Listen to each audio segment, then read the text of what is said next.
Salut à tous les ninjas, aujourd'hui on parle du chapitre numéro 46 de Boruto et vous allez voir que ce que je vous dis depuis maintenant j'ai envie de dire des années est en train de se produire petit à petit et je vais pouvoir à présent vous prouver que Kashin Koji est bel et bien un clone de Jiraiya.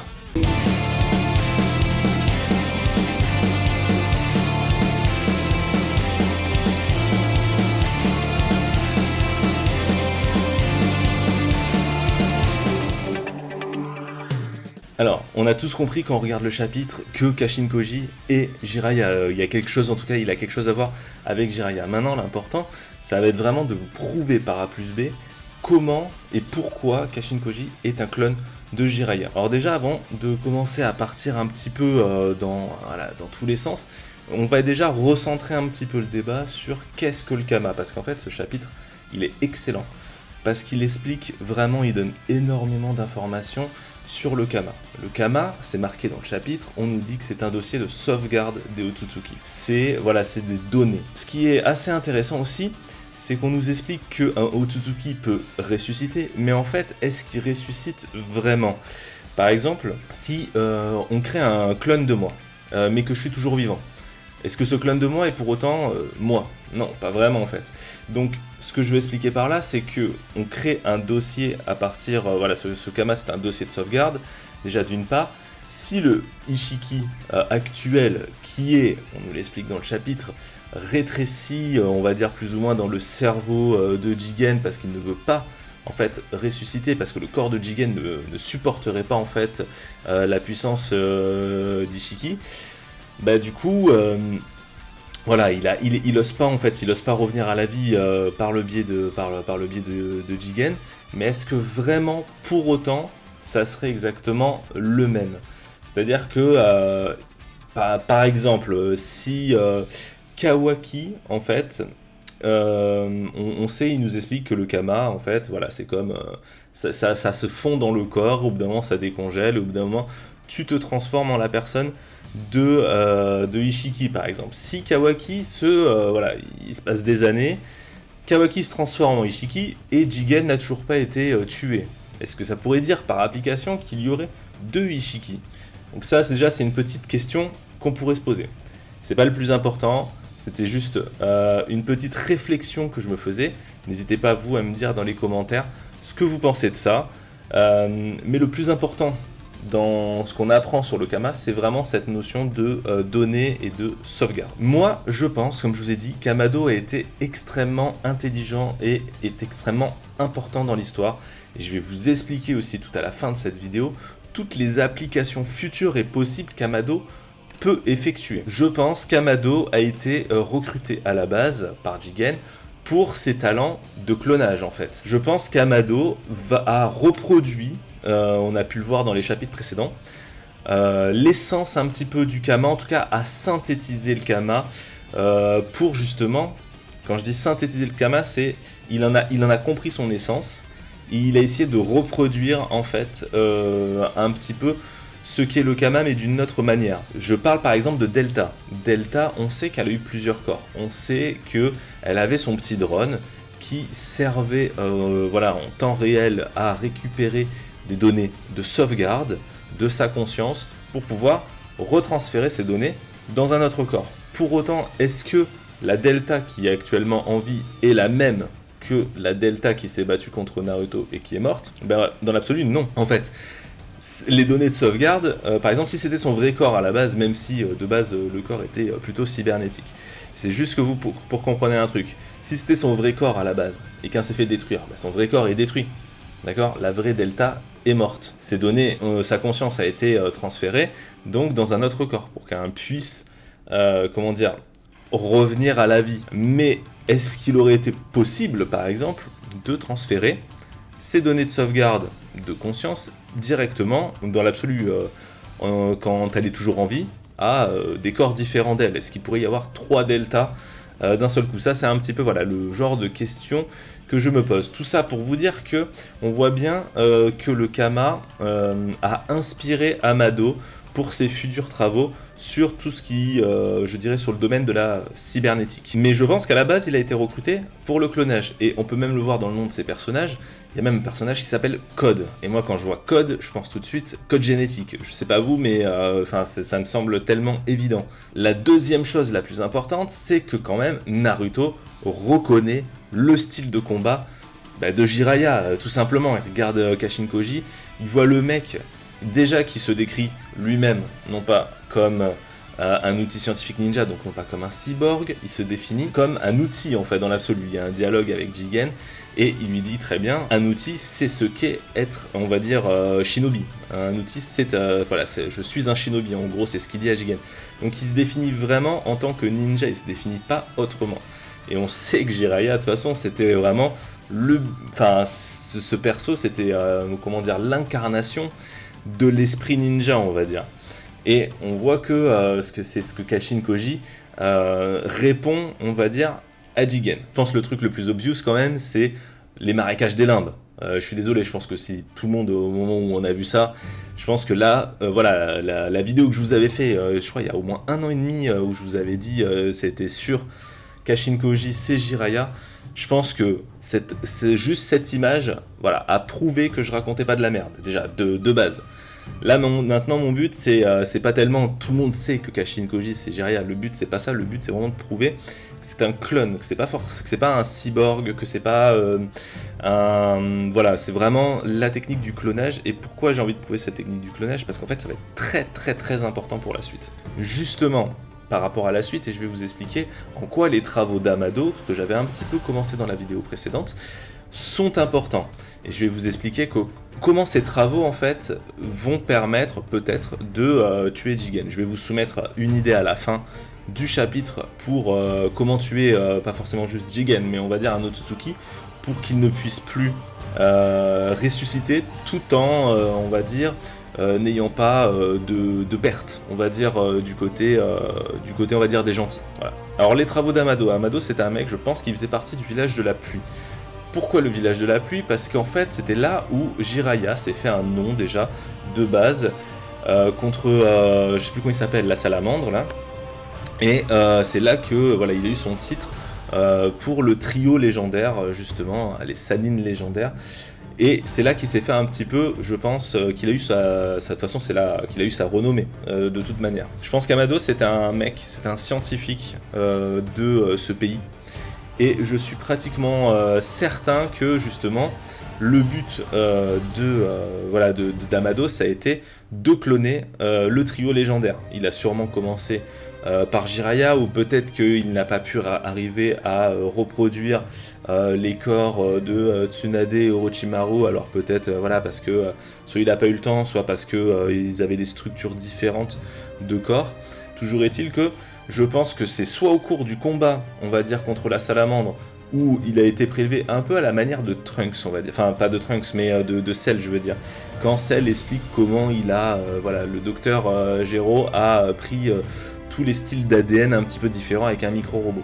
Je pense que ça s'est fait peut-être de cette manière-là, c'est-à-dire que peut-être qu'au cours d'un combat important de Jiraiya a eu du sang prélevé, a eu ces données, ADN, qui ont été volées et apportées à Amado. La deuxième solution, comme je vous l'expliquais, c'est que Jiraiya, au cours de son combat contre Pain, s'est fait arracher un bras, et on sait que Jiraiya est mort avec un bras en moins, en se noyant dans l'eau, mais peut-être que ce bras a été récupéré. Quoi qu'il en soit, la première méthode est intéressante, celle que je viens de vous expliquer. Pourquoi? Parce qu'on voit que Kashin Koji semble assez jeune.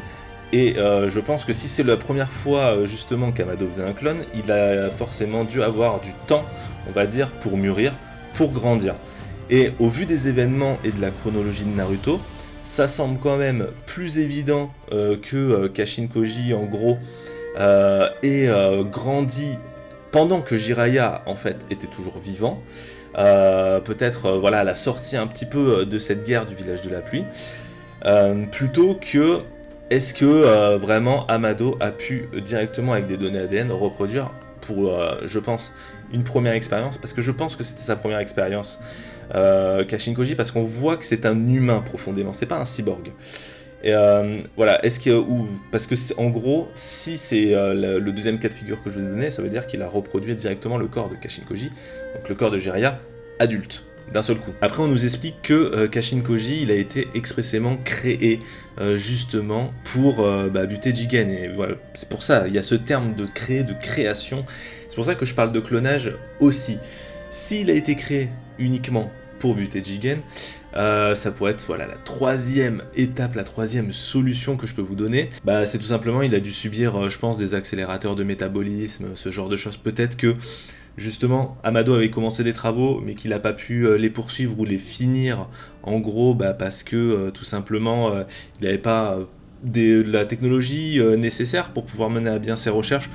C'est peut-être une chose que lui a offert Jigen, peut-être qu'il avait besoin, pour réussir vraiment le clonage, d'avoir accès à toutes les informations concernant le Kama, et c'est la chose voilà, qu'il a peut-être pas pu réussir précédemment, mais qu'il a réussi aux côtés de Jigen. Il y a peut-être justement au moment de la Grande Guerre où il y avait le moins, on va dire, de surveillance, de défense des frontières, voilà, au moment où la coalition, l'alliance des ninjas s'est faite, Amado a peut-être été capturé par Jigen, ce qui est tout à fait possible. Et peut-être que Amado a très vite compris, au vu des événements avec Kaguya, alors c'était soit peut-être juste après Kaguya pour que Jigen se dise ok, la menace est passée, sachant que Kaguya, et on nous explique dans ce chapitre qu'elle s'est battue contre Ishiki et qu'elle a failli le buter. Donc le mec il se dit forcément ok, bon là elle est morte, il n'y a plus personne, la moitié, de toute façon pratiquement tous les ninjas sont fait éclater, il n'y a plus trop de surveillance, etc., etc. C'est le moment, je capture Amado. À partir de là, Amado, lui, va se retrouver un petit peu dans l'antre de Jigen et va essayer d'un petit peu de comprendre le personnage, et va vite comprendre que si c'est un nouvel Otsutsuki, il peut faire péter la planète. Donc, il commence déjà, ce mec, à réfléchir et à dire, ok, comment est-ce que je peux le crever en fait ? Comment il marche, il faut que je le comprenne. Donc il va comprendre un petit peu comment marche le Kama, donc des données de sauvegarde, et va essayer, je pense, voilà, à partir de là, de reproduire, de synthétiser ces données, et de trouver une application au Kama de façon technologique. Et c'est là, je pense, qu'il va commencer à créer ce qu'on appelle, justement, moi, ce que j'appelle des cyborgs. Pourquoi Kashin Koji ne porte pas de Kama sur lui ? Est-ce que vraiment, lui aussi n'a pas la puissance nécessaire pour avoir ce sceau posé sur lui. Tout simplement, je pense, parce que si Jigen s'est fait à ce point chier à trouver des corps pouvant supporter sa puissance, et il l'a trouvé un petit peu dans Kawaki, il a aussi demandé à Amado de modifier fortement son corps. Je pense qu'en fait, il faut vraiment, pour supporter la puissance d'Ishiki, il faut vraiment qu'un corps soit quand même modifié et soit plus ou moins un cyborg pour résister à cette puissance. Et on sait que au final, Kashin Koji, lui, a été profondément humain, j'ai envie de dire, et peut-être que c'était un petit peu trop tard, ou peut-être qu'il n'a tout simplement pas la puissance de chakra nécessaire, en tout cas, pour supporter cette puissance, et c'est pour cette raison qu'il n'a peut-être pas été choisi. Ou alors peut-être parce que Jigen savait tout simplement que quand il a été conçu de base, il s'est dit ouais, ce mec là ça pue, et en gros ils vont peut-être trouver le moyen de soit ils vont le buter, soit en gros je vais pas, je me sens pas, je suis pas chaud quoi. Je suis pas chaud de risquer ma vie à se mettre un mec là, il serait capable de se suicider juste pour me tuer. Quand je parlais des applications d'Amado, ce qui est hyper important, c'est que si cette technique du clonage est actée, et j'espère que je vous ai convaincu, et putain, rien que pour ça, abonnez-vous, j'ai envie de vous dire, mais si cette technique du clonage est actée, mais est-ce que vous vous rendez compte, en fait, du délire que ça peut être ? Ça veut dire que tous les personnages, là, si Amado fait partie de Konoha, peuvent être clonés. C'est-à-dire que Naruto peut être cloné, c'est-à-dire que Sasuke peut être cloné. Ça veut dire que, et ça on va revenir plus tard, Boruto peut être cloné. Quand Naruto est mort, on explique qu'il va mourir, en gros. Est-ce que vraiment, maintenant, vous vous dites, Naruto est-il vraiment mort ? Est-ce que c'est pas un clone de Naruto qui est mort ? Alors, il faudrait qu'on nous montre un combat, et dans ce combat, il faudrait pas qu'il utilise Kurama, parce que Kurama ne peut pas, dans l'absolu, être cloné, si tu veux. Mais ça serait quand même un truc de fou, rien que de penser ça. Quand on nous explique à la fin, Amado qui fait comment on peut buter vraiment un Otsutsuki, qu'est-ce qu'on peut faire ? Alors, moi, par rapport à ce que je vous explique par rapport au clonage, on pourrait très bien cloner Boruto, transférer sa conscience dans un nouveau corps, qui lui ne possède pas le Kama, et détruire le corps originel de Boruto, ce qui détruirait du coup Momoshiki par exemple. On pourrait peut-être faire la même chose avec Kawaki. Par contre, ce que je vous explique, c'est qu'on va vraiment tuer Boruto. On va sauvegarder sa conscience, et c'est ça en fait le point en fait que je voulais un petit peu relever. Si on va sauvegarder sa conscience, on va transférer sa conscience, mais en fait, il sera quand même mort dans l'absolu. Donc c'est ça qui est hyper compliqué par rapport au clonage. Est-ce que vraiment, dites-moi vous ce que vous en pensez, est-ce que vraiment vous pensez que si Boruto par exemple est cloné et qu'on transfère sa conscience dans un nouveau corps, est-ce que ça veut dire qu'il n'est pas mort, ou est-ce que ça veut dire qu'il a été vraiment tué et que l'autre n'est plus Boruto, c'est vraiment le clone de Boruto? Dites-moi vous ce que vous en pensez, parce que ça franchement ça m'intéresse beaucoup. Maintenant que je vous ai expliqué tout ça, on va partir un petit peu en roue libre, on va parler un petit peu du chapitre qui est, ma foi, je trouve excellent. Moi je prends énormément de plaisir à lire Boruto, c'est ouf la différence entre Dragon Ball Super et Boruto. Dragon Ball Super, je suis un peu dépité à chaque fois que je le lis, et Boruto ça fait du bien quoi. Ça fait du bien. Avoue que je t'ai fait un petit peu baver là avec toutes mes idées. Avoue que ça coule un peu là, tu te dis putain merde, c'est pas con, il y a plein de choses qu'on peut faire quand même. Le chapitre en gros, ce qui est intéressant, c'est qu'on voit le combat contre Jigen et Kashin Koji, et voilà, entre temps, on voit un petit peu les explications d'Amado par rapport au Kama, par rapport au Tsutsuki. Il explique un petit peu ces genres de choses à Naruto et Sasuke. Ce qui est vachement intéressant dans ce chapitre, c'est on voit la façon de combattre j'ai envie de dire de Jiraiya, mais de Kashin Koji, et avec toutes les explications que je vous ai données précédemment, déjà vous pouvez un petit peu plus comprendre comment le chapitre a été axé, comment ça s'est un petit peu déroulé. Ce qui est vachement bien, c'est que le chapitre, on voit que au final, être un shinobi n'est pas un désavantage. Au contraire, ça peut être très intéressant d'utiliser le ninjutsu. Et on voit à quel point Kashin Koji est hyper intelligent en fait dans sa façon de se battre, et comment il met en place les choses qu'on nous a dit dans les chapitres précédents. C'est-à-dire que le Kama ne peut pas absorber une énergie qui n'a pas été créée via du chakra, donc une énergie naturelle. Et là, j'ai envie de vous dire tout simplement, mes prochains chapitres, Kashin Koji, mode ermite. C'est obligé. C'est juste obligé. Enfin, moi j'en suis sûr. J'en suis sûr, prochain chapitre, je pense qu'il va y avoir du mode ermite. Parce que s'il ne peut pas absorber l'énergie naturelle, mais c'est genre le truc le plus imparable, le plus violent possible en fait. De toute façon, c'est comme ça. On a pu voir que des Otsutsuki sont fait défoncer dans tous les cas. Il me semble, je dis peut-être une connerie, mais il me semble qu'il y a eu un délire avec... oui, c'était plus dans Naruto, avec le fait que... oui, voilà, je me rappelle de ça, avec le côté Rikudo, réincarnation, machin et tout. Vous vous rappelez avec Obito, là, qui pouvait pas supporter, absorber l'énergie naturelle. Je pense qu'il va y avoir un retour de ça, et je pense que la prochain chapitre, Kashin Koji en ermite, contre, justement, Jigen. Je suis intimement persuadé que Jigen, et donc Ishiki qu'on nous a dépeint comme un parasite, justement, comme un corps un petit peu raté, une résurrection ratée, un corps inachevé, quelque chose d'imparfait, je suis sûr qu'il va crever. C'est obligé que Kashin Koji arrive à buter ce mec-là, justement pour qu'on puisse passer dans une période de décongélation, et au sein de cette période, de voir un petit peu l'évolution qu'il va y avoir avec Kawaki et Boruto. Est-ce qu'ils vont se débarrasser du Kama? Est-ce qu'ils peuvent pas? Est-ce qu'ils vont essayer de trouver une solution ensemble?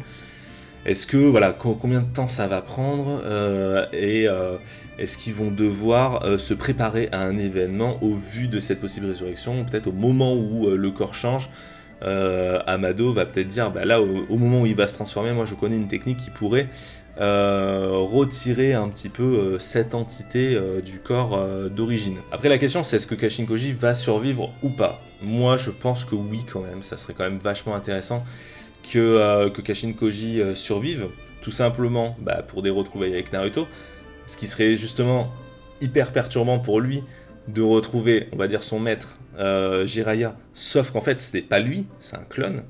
Et au final, il a eu une expérience, il a vécu des trucs complètement différents. ce qui fait que la personne, dans l'absolu, est différente, même si sa base ADN et, on va dire, génétique est la même.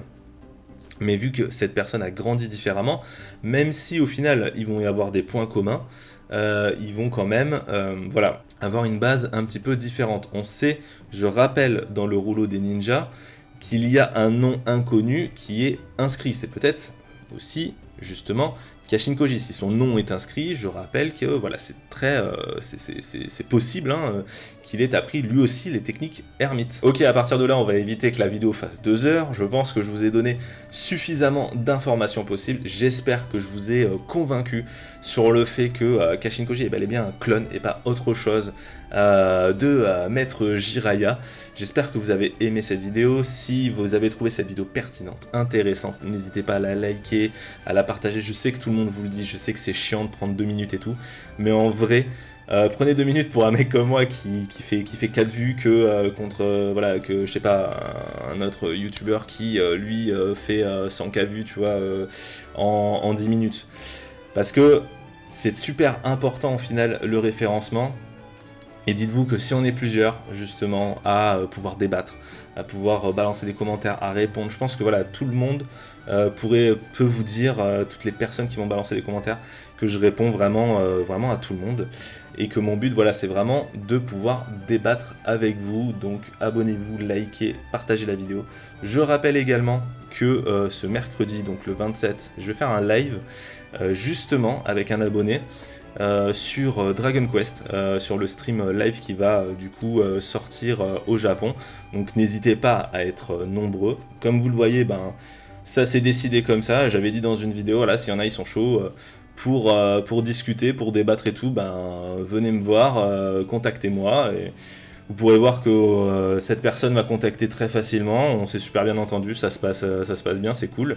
Et j'ai hâte qu'on se fasse justement ce petit débat et ce petit live.